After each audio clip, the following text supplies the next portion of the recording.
My name's Terry Odendahl. It's so nice to meet you. I'm the Executive Director of Global Green Grants Fund. What's your name? My name is Suryamani Kumari. My organization name is Jharkhand Jangal Bachao Andolan, Save the Forest Movement. Thank you. And where do you come from, Suryamani?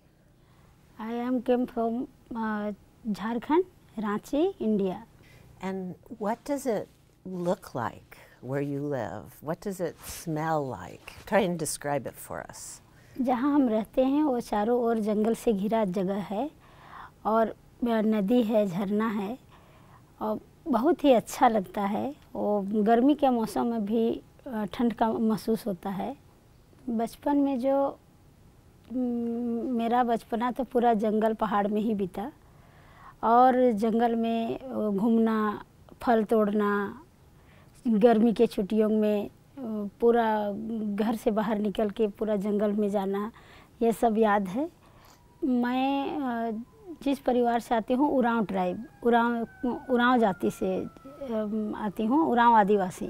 And Adivasi means indigenous? जी हाँ। हाँ, और हमारा जो किली है, हमारा जो गोत्र है, वो जंगल में एक प्रकार का पौधा है जो उसको औषधीय पौधे कहते हैं और उसका जो फल है वो बहुत ही अच्छा दवा का काम करता है। जिसका टीबी बीमारी हो जाता है ना, तो उसका फल का तेल निकाल के और उसको पिलाया जाता है। So tell us a little bit about your work and how you got involved in it. How did you start doing this work? इस काम में जुड़ने का मेरा बचपना ही यहाँ तक पहुँचाया। मेरा जो सोच बचपन से ही ये निकल के आया कि जंगल को हमें बचाना है। और जंगल का कटाई जिस समय हो रहा था, गांव में जब थे तो फॉरेस्ट विभाग बहुत परेशान करते थे लोगों को। तो मेरा दिमाग में लगता था कि ये जंगल तो गांव वाले बचाते हैं और फॉरेस्ट विभाग कौन होते हैं कि उनको पकड़ के ले जाते हैं। So forest rights and leadership, both of the council and of women within the community, how is that related to climate? ये महिलाओं का रिश्ता और जंगल के साथ और वनाधिकार समिति के लोगों का, ग्राम सभा में ही वनाधिकार समिति है और महिलाएं गांव के, तो उनका रिश्ता एक बहुत ही गहरा रिश्ता है। क्योंकि पूरे गांव समुदाय में के लिए जंगल भोजन देता है, जंगल से हवा मिलता है, जंगल से पानी मिलता है, जंगल से जितने भी कंदमूल फल फूल सारे चीज़ मिलते हैं। अगर 6 महीना हमें खेत से अनाज मिलता है तो 6 महीना जंगल हमें खिलाता है। तो इस नज़र से हम जंगल को देखते हैं। जंगल हमारा जीविकोपार्जन का एक संसाधन है। जंगल एक औषधालय भी हम जंगल को मानते हैं, क्योंकि जितना भी जड़ी बूटी है अपने स्वास्थ्य का प्राथमिक उपचार हम जंगल से ही करते हैं। So have you noticed, has the community noticed that the climate is changing and how is that affecting your livelihoods? जी हाँ, मौसम में बदलाव आ रहा है, ये ध्यान में आया है। वो साफ नज़र आ रहा है। जो पहले बहुत सारे कभी कभी ऐसा हो रहा है अभी कि बारिश बहुत अधिक हो जाता है, पूरा मेड़ तोड़ के ले जाता है। कभी कभी पूरा सूखा हो जाता है, एक भी पानी नहीं रहता है। इतना ही नहीं, कहीं कहीं मवेशी का पानी पीने के लिए भी पानी नहीं हो पाता है। पहले खेत में बहुत सारा ये होते थे, खेतों में अनाज अच्छा उपज हो जाता था।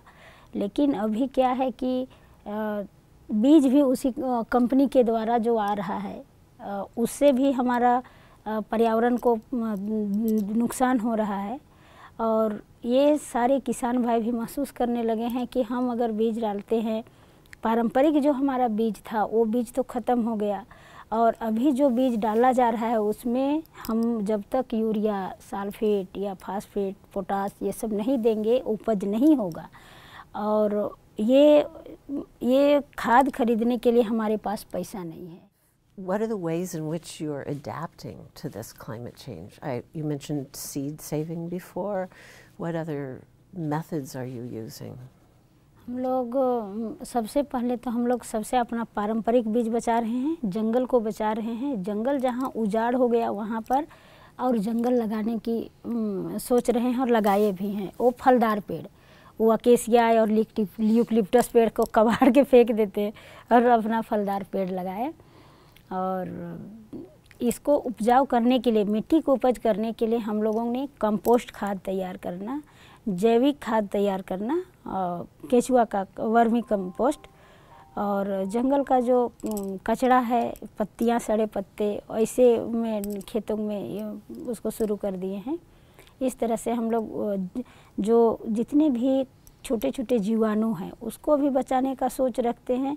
और जो जंगल है, जंगल को बचाना, हरियाली लाना, और उसमें सिर्फ हरियाली ही नहीं, हमारे फल फूल जो अभी ख़त्म हो रहे हैं वो फल फूल फिर से हम लोग लाने का ये सोच लेके हम लोग ये काम कर रहे हैं। So tell us a little more about what you do and especially how you've been successful in working on this forest movement. ये मेरा काम करने का जो हम लोग का तरीका है वो 4 विषय पर हम लोग विशेष रूप से फोकस करते हैं। वो एक है कि ग्राम सभा, दूसरा है महिला ग्रुप, तीसरा है जो ग्राम सभा में जो जंगल बचाने का एक ग्रुप है जिसको हम वनाधिकार समिति कहते हैं, और चौथा है बच्चों का ग्रुप, यूथ, जो बच्चे हैं ना 18 साल से नीचे और 5 साल से ऊपर के बच्चे, जो यंग बच्चे हैं, इनके साथ में काम करते हैं। Could you explain what you mean by forest rights? One अधिकार का अर्थ है कि वन पर रहने वाले लोग, इसमें वन कानून जो बना है, जो फॉरेस्ट राइट एक्ट जो बना 2006 में, उससे पहले हम लोगों ने एक कैंपेन चलाया था कि जंगल पर हमारा अधिकार होना चाहिए। क्योंकि ज़मींदार, जब हमारा भारत देश में ज़मींदार, अंग्रेज से पहले जब ज़मींदार थे ना, तो ज़मींदार उन्मूलन के बाद में उस समय ज़मींदार जब थे तो जंगल गांव का में वो अधिकार दिया हुआ है, ये पूरा हम लोग का कागजात में है। जब अंग्रेज़ों का शासनकाल था भारत देश में, तो उस समय अपना ये कानून बनाया, 1927 का कानून वन विभाग के द्वारा बनाया गया। उसमें बहुत सारे प्रावधान दिए गए, पर जो हमारा अपना अधिकार था उससे वंचित किया गया। उसको लेकर के हम लोगों ने बहुत कार्यक्रम, बहुत सारा आंदोलन किए, लड़ाई किए, और तब जाके बहुत संघर्ष के बाद हमारा जो कानून बना 2006 में, वनाधिकार कानून, वो आदिवासी का हित, उसमें साफ शब्दों में यही लिखा है कि जो पूरे भारत देश में जितने भी आदिवासी हैं और जो वनाश्रित समुदाय के लोग हैं, उनके साथ घोर अन्याय हुआ है, इसलिए उस अन्याय का पश्चाताप के लिए ये कानून बनाया जा रहा है। ये वो लिखा हुआ है। Tell us a little bit about getting a grant from Global Green Grants Fund and how it was used. Global green grant fund से जो सपोर्ट मिला था, उससे हम लोगों ने पूरा अवेयरनेस का प्रोग्राम चलाया।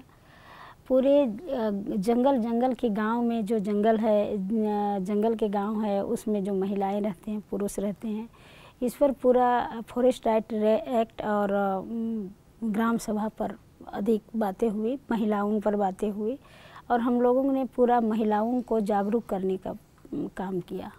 How do you think these small grants that Green Grants make help you with your work? वो उपयोगी है। जैसे हम गए कहीं जाना हो, वो ट्रैवल खर्च है, और बाकी हमारा जो मीटिंग्स का दूर जाना होता है ना, इस तरह से उसमें हम उपयोग में लाते हैं। वो छोटा अमाउंट है तो उससे क्या हुआ, हम लोग मतलब इस तरह से काम करते हैं पूरे ग्राम सभा के साथ, महिलाओं के साथ, बच्चों के साथ। जंगल को बचाना है, क्योंकि सपोर्ट तो अभी दिया ना, वो सपोर्ट तो छोटा हो या बड़ा हो, लेकिन अगर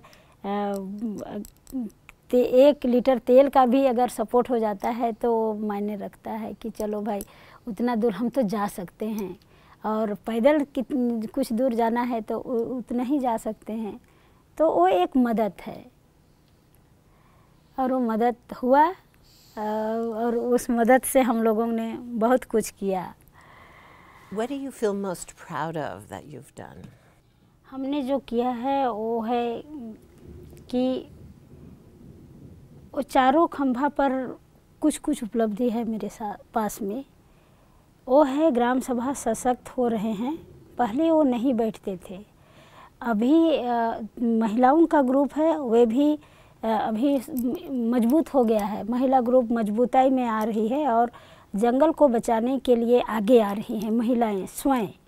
और वनाधिकार समिति भी मजबूती में है, उनको वे भी जागरूक हो गए हैं कि हमारा कानून क्या कहता है, उसके अनुसार अपना अधिकार को लेने के लिए आगे आ रहे हैं। जैसे पूरे सामुदायिक अधिकार और व्यक्तिगत अधिकार। और बच्चों का ग्रुप के साथ भी है कि बच्चे अभी जो दिशा विहीन हो जाते हैं, पढ़ाई लिखाई से दूर हो जाते हैं ना, अपना सामाजिक पीछे मुड़ के नहीं देखते कि समाज हमारा कहाँ जा रहा है, या सामाजिक ज्ञान उन्हें नहीं दिया जाता है।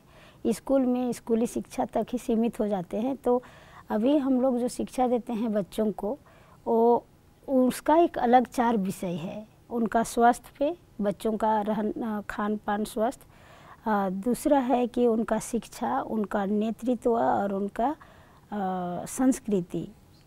So how do you think your work, or do you think that your work has had an impact on women's lives in the communities where you work? जी हाँ, बदलाव हुआ है। और महिलाएं पहले डरती थी, अपना गांव में भी बात नहीं कर पाती थी। अभी तो गांव में ही बात नहीं, थाना से, ब्लॉक से, डीसी से, सारे जगहों में अपनी बातों को रखने लगी है। और कोई भी महिलाओं के ऊपर अगर कुछ बोल देगा तो महिलाएं पूरा लड़ाई करने के लिए तैयार हो जाती है।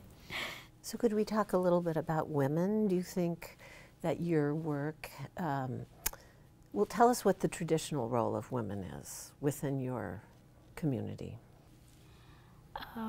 हम लोग का समाज में महिलाओं का जो पारंपरिक रोल है, पूरे उनका जीवन,